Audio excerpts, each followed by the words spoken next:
Squadron 42 looks fucking awesome, dude. And if y'all don't know what Squadron 42 is, I recommend y'all go ahead and go check it out on YouTube or whatever. They've released so much content based off of Star Citizen. So Squadron 42 is basically a story mode of Star Citizen, and it looks absolutely crazy. So if y'all didn't see the trailer for Squadron 42, then I will put it in the description below, but it looks absolutely crazy.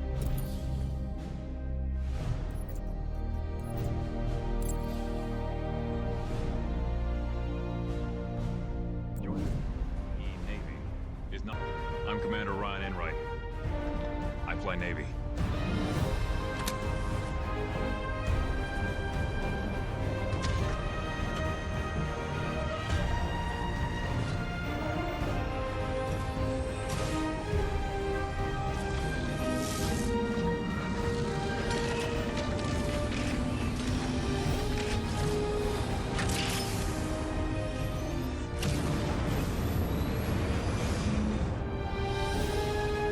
So yeah, we have like a little short kind of trailer on what it's kind of going to be like, or kind of like what the Navy system is, or how they've implemented the flying like department of whatever into Star Citizen. So if you have never seen Star Citizen before, but you've seen some content and really never played it before, it is insane. It's not one of those games that have like the trailer as something completely different, like most MMOs where they have like 3D kind of first-person shooter feels, but then when you play it, it hops into like a 2D version of the game and it's complete dog shit. Everything that you see in within content or trailers, you'll be able to do. So what you just saw there, which is like that guy fly out of the whatever he was in, kind of like some space station type thing with that, you can do that, and it looks exactly like that. You can make it look exactly like that if you switch into third person and you do that. You can turn off the HUD. It looks insane. There's a first person version too. Obviously there's first and third person. First person is incredible. Every single button is almost clickable in some other cockpits. Most cockpits have a variety of buttons you can click to turn on engines. You can turn that off and just make it key bindable, but if you want a more realistic feel, then you go with that, and it looks crazy. It's awesome. I used to play it a little bit with my father, and he plays the game, he loves the game, and it's incredible. You know, I heard some things about the game being, a big thing with microtransactions and having it, very expensive to buy ships. But a lot of people that have never played the game fail to realize that they need to play the game. You can get the game, and you get in, they give you a starter ship. With that starter ship, you can start making money.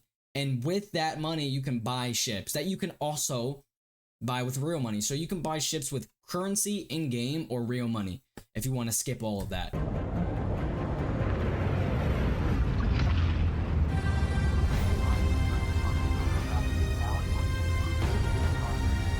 So yeah, basically everything you see right here is you can make your game look exactly like this, and that's what's really crazy about this. There's absolutely zero loading screens within the game, like zero loading screens other than you loading in. I think maybe you dying, obviously, but other than that, there's no loading screens. You can basically fly from one planet to another. They plan on making solar systems, which I think they have a few solar systems now. You can fly in between those solar systems with zero cutscenes, even flying into the atmosphere of planets. There are zero cutscenes. It's fully realistic. They have their own atmosphere. They have atmospheric clouds. Atmospheric clouds basically just means it isn't a 2D cloud. It's a full cloud. It looks realistic. It has volume and shape. And that's what I really like about these games. This game has volumetric everything. They have new water physics, which looks insane. It's just really crazy to think about on how you can all compact this into one game. I talked to Watkins in logistics, and he said the recon team was wiped out. Really? Then why are we sitting here? Bandulon's stupid. If they know we know, they would have hit us by now. So that's some gameplay of the game. Looks insane, realistic. I'm not gonna go into depth on the fucking HUD or whatever, but it just looks crazy. Moving out, sir. Seems fine to me. Good. All right, people. Eyes open, mouths shut. everything it's really not like they have zero VFX within the game and this gameplay, and pretty much everything they put zero VFX unless it's like maybe an animation or something. So you can basically just look at that planet right there and fly there with zero cutscenes, zero everything, and it looks really good. It's really clean, it's really nice. And yeah, you just fly in there, you can see the atmosphere change around you. Sometimes you have these little blue streaks that come across you to depict the heat convulging around you.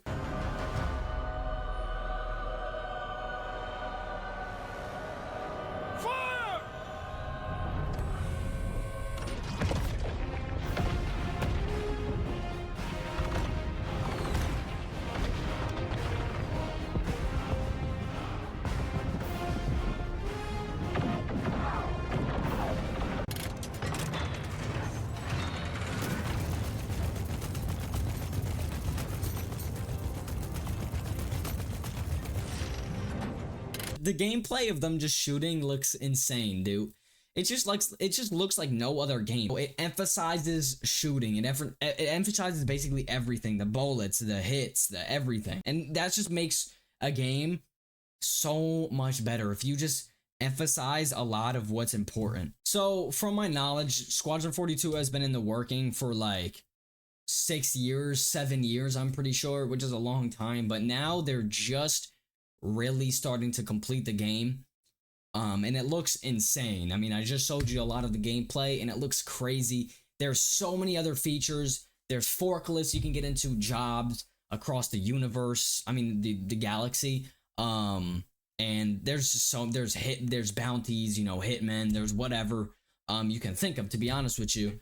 You can board ships from your ship. You can, you know, stroll up to another online player, board him, rob him, kill him, take his armor, whatever. So I'll just play this clip here for you guys while I talk about Star Engine. So Star Engine is Star Citizen's, basically it's their coding software. Basically, it's not really coding much, but it's a lot of procedural generation. So basically they showcased a lot of the building before, but basically you just roll a line and it'll build like a full tunnel with assets, lighting. It'll do a lot of the stuff. It also has volumetric clouds, planets, you know, grass, and all of that. So planet surface generation on client and server at different levels of detail. So it also has city generation, so you can generate full cities at massive scales at a short amount of time than it would normally take. The cities in Star Citizen just look absolutely incredible. They just look insane. Everything down to the detail of everything. Like, the detail on literally everything just looks insane. They just took basically everything to a next level of detail. I know probably you guys have probably seen a lot of this stuff from other content creators, but I just wanted to go into context on what Star Citizen is actually doing now with Squadron 42 and how they're implementing a lot of this into Squadron 42 to make it like insane and just a next level of detail and complexity. So here's more gameplay of like forests and stuff on what they got going on.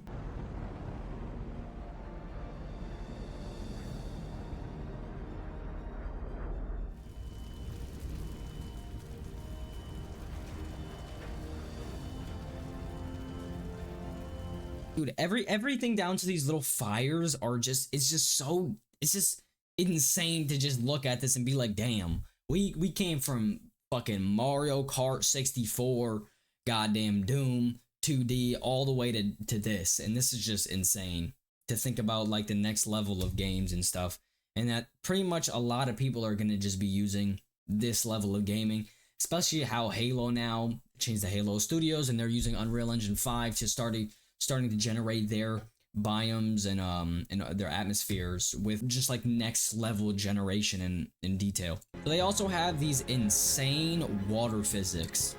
I know they were big into this part.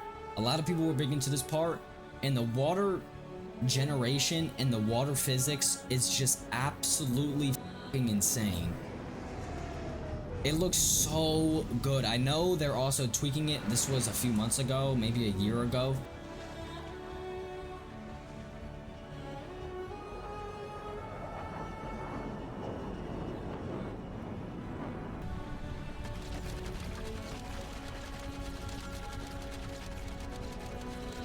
just falls, which probably regenerates. I know a lot of games do that. Once you're not looking at something, it's not rendered in. So once it's not rendered in, it might respawn. I don't know how that works fully, but this game looks insane. That's about it for this video. Go check it out in the description. I'll leave some links down to Squadron 42 and Star Citizen. That's about it. See ya.